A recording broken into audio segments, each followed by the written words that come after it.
2022 Elizabeth രാജ്ഞി അന്തരിച്ചതിനു ശേഷം ബ്രിട്ടന്റെ 40ാമത് രാജാവായി അധികാരമേറ്റയാളാണ് ചാൾസ് മൂന്നാമൻ. 72-ാം വയസ്സിൽ ബ്രിട്ടന്റെ രാജാവായി സ്ഥാനമേറ്റ കിങ് ചാൾസിന് 73-ാം വയസ്സിൽ ക്യാൻസർ സ്ഥിരീകരിച്ചിരിക്കുകയാണ് ഇപ്പോൾ.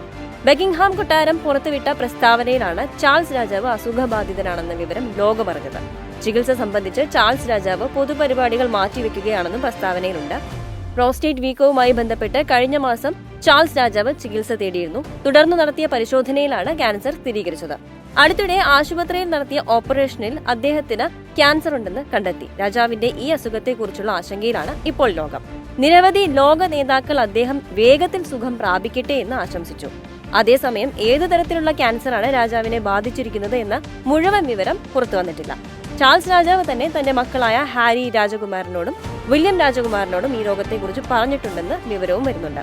ചാൾസ് രാജാവിന്റെ ചികിത്സ ഔട്ട് പേഷ്യന്റ് രീതിയിലായിരിക്കുമെന്ന് ബക്കിംഗ്ഹാം കൊട്ടാരം അറിയിച്ചു. അദ്ദേഹത്തിനെ ആശുപത്രിയിൽ അഡ്മിറ്റ് ചെയ്ത് ചികിത്സിക്കില്ല. അസുഖത്തെ തുടർന്ന് അദ്ദേഹം തന്റെ പൊതു ചുമതലകളിൽ നിന്ന് താൽക്കാലികമായി വിരമിച്ചെങ്കിലും അദ്ദേഹം തന്റെ സ്ഥാനത്ത് തന്നെ തുടരുമെന്നാണ് വിവരം. അസുഖം ഭേദമായി എത്രയും പെട്ടെന്ന് തിരിച്ചെത്തുമെന്നാണ് അദ്ദേഹം പറഞ്ഞത്. ചാൾസ് രാജാവിന് രോഗമുക്തി നേർന്ന ബ്രിട്ടൻ പ്രധാനമന്ത്രി ഋഷി സുനക് ട്വീറ്റ് ചെയ്തിട്ടുണ്ട്. വേഗത്തിൽ സുഖം പ്രാപിക്കട്ടെ എന്നും വൈകാതെ ശക്തമായി ജീവിതത്തിലേക്ക് തിരിച്ചു വരട്ടെ എന്നും അദ്ദേഹം ട്വീറ്റ് ചെയ്തു.